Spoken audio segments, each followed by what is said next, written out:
Saudara-saudara, pada umumnya kita menilai rumah itu dari penampilan luarnya. Ada yang menilai rumah dari warnanya, ada yang menilai rumah dari fasilitasnya. Ya, wah, fasilitasnya ada apanya nih?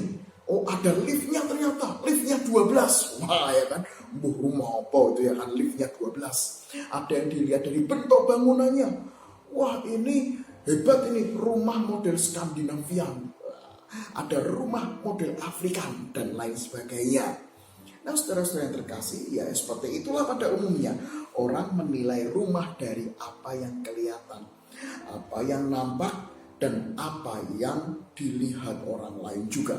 Apakah itu keliru? Yo, enggak, saudara-saudara ya. Tetapi yang menarik adalah pernah suatu kali Yesus menilai sebuah rumah bukan apa yang kelihatan, bukan apa yang nampak, apa yang dilihat oleh Yesus, dan bagaimana Yesus menilai tentang rumah, saudara-saudara ya, dalam pengajarannya yang tertentu. Kita akan buka bersama-sama Alkitab kita dari Matius pasal yang ke-7, saudara-saudara, ayat yang ke-24 sampai 27. Sekali lagi, saudara-saudara, Matius pasal 7 ayat 24 sampai 27.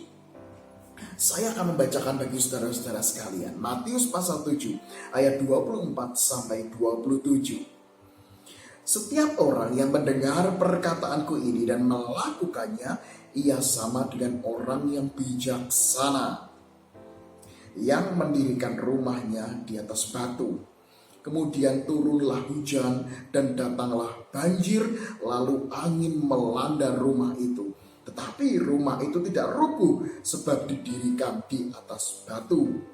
Tetapi setiap orang yang mendengar perkataanku ini dan tidak melakukannya, ia sama dengan orang yang bodoh yang mendirikan rumahnya di atas pasir.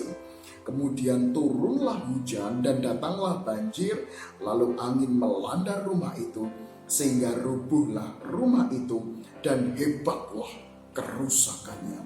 Nah, saudara-saudara yang terkasih nama Tuhan Yesus, hari ini kita melihat bagaimana Yesus mengajarkan sebuah perumpamaan.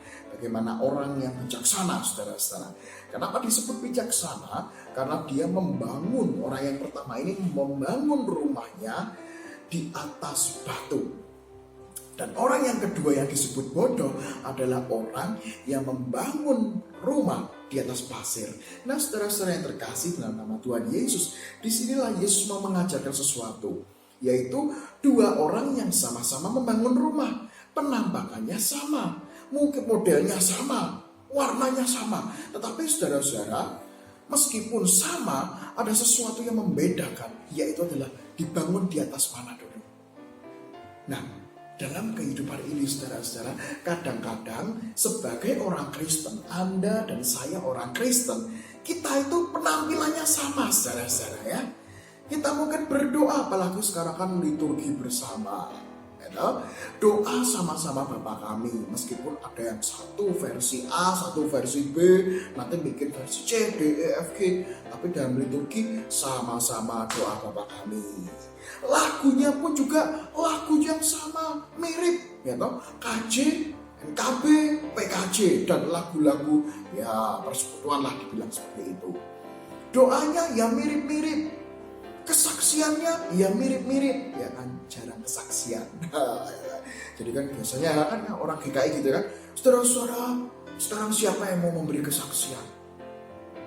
Yang terjadi apa, saudara-saudara? Saat teduh untuk kita semuanya. Ya, itu guyon. Nah, artinya apa? Ya kadang-kadang kita kembali lagi, kita itu mirip, saudara-saudara, apa yang menjadi penampilan. Sama-sama Kristen, sama-sama gereja, sama-sama liturgi, sama-sama nyanyi, sama-sama berdoa. Tetapi yang menarik adalah Tuhan Yesus tidak mau terkecoh dengan apa yang kelihatan. Tetapi Tuhan Yesus melakukan pengajaran pada para muridnya, hati-hati, yang kelihatan itu bisa sama, yang nampak itu bisa sama, tetapi dasarnya itu apa? Nah, ini yang menarik yang kita renungkan, saudara-saudara. Jadi kita boleh melihat sama-sama Kristen, tapi dasar kita seperti apa?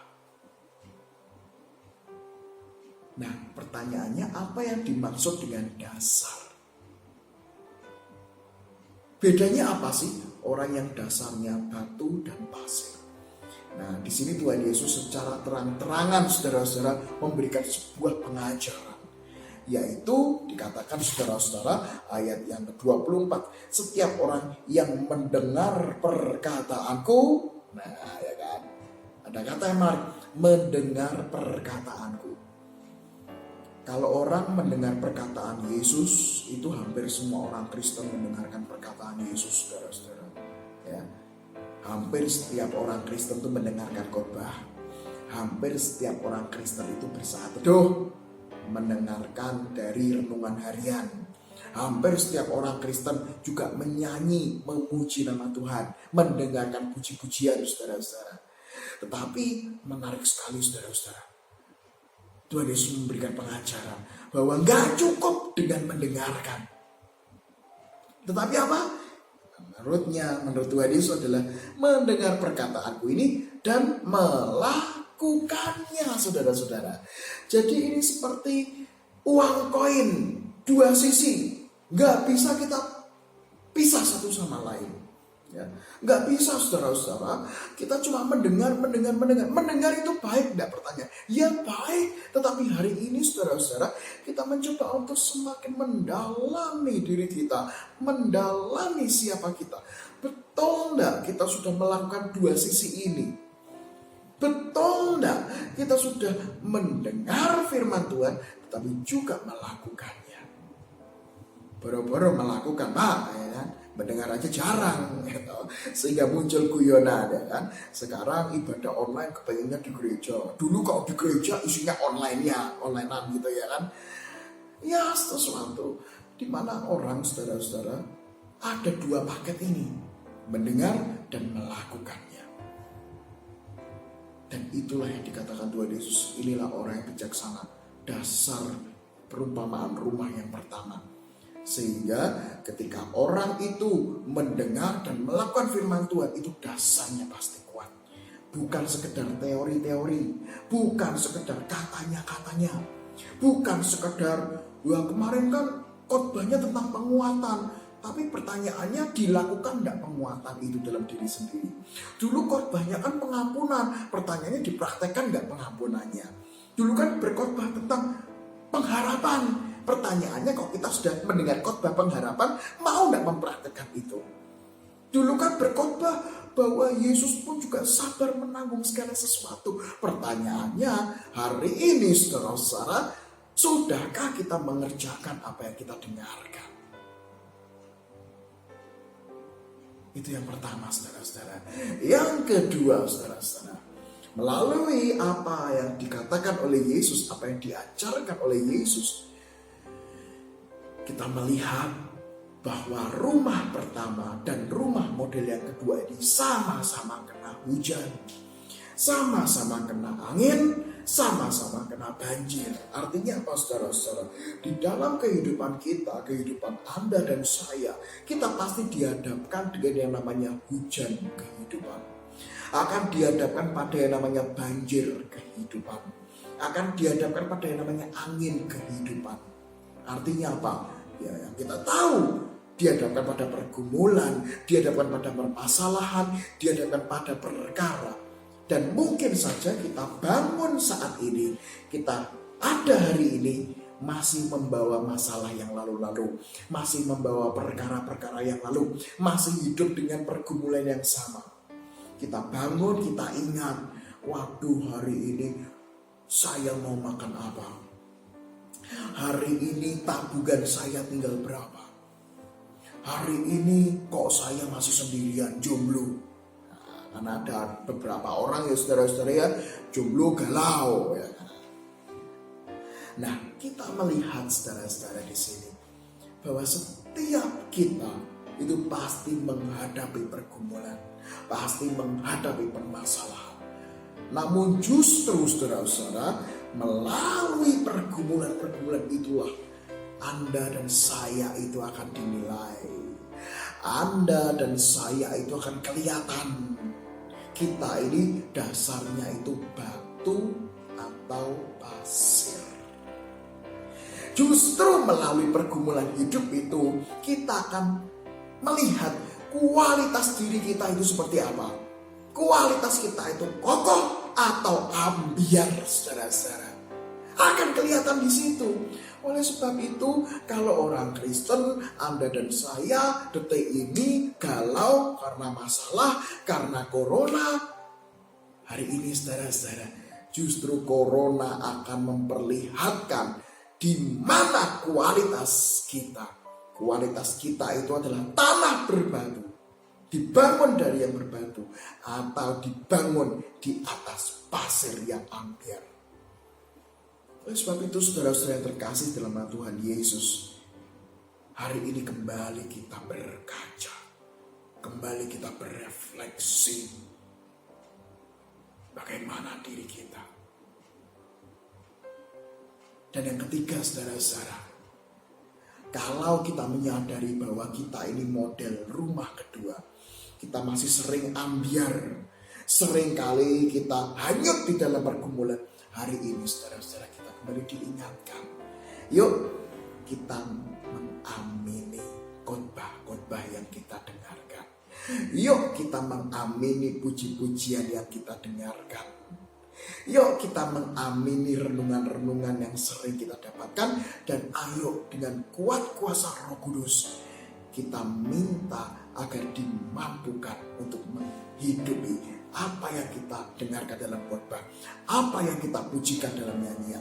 Sehingga saudara-saudara, meskipun dasar kita itu pasir, tapi pasir ini semakin hari semakin disolidkan.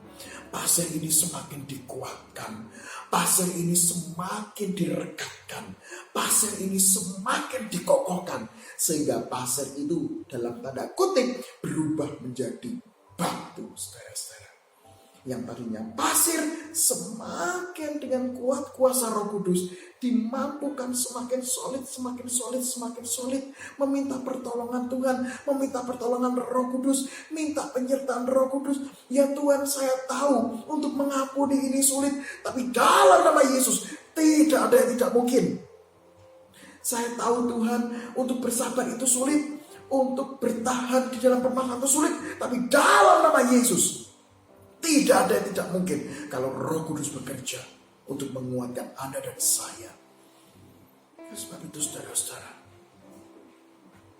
kalau kita dipercaya sama Tuhan, kalau kita ini masih mengaku Kristen, kalau kita itu masih disebut sebagai anak-anak Allah, hari ini saudara-saudara kita kembali diingatkan. Yuk kita mohon penyertaan Roh Kudus agar kita semakin dikuatkan. Dari yang tadinya pasir menjadi berdasarkan pada batu. Dan inilah saudara-saudara yang namanya APD kita. Nah ya kan, akhir-akhir ini kan banyak yang namanya APD, disebut di media massa, di WA. Alat pelindung diri, ya mulai dari masker, face shield, kemudian baju, hand sanitizer, sini sampai muka itu sekalian ya saudara-saudara ya. Ya itu memang alat pelindung diri. Tetapi saudara-saudara, biarlah bukan sekedar APD itu bukan sekedar alat pelindung diri. Tapi APD itu menjadi kesaksian iman kita bahwa hidup kita mengatakan APD, aku percaya Dia. Siapa itu? Yesus.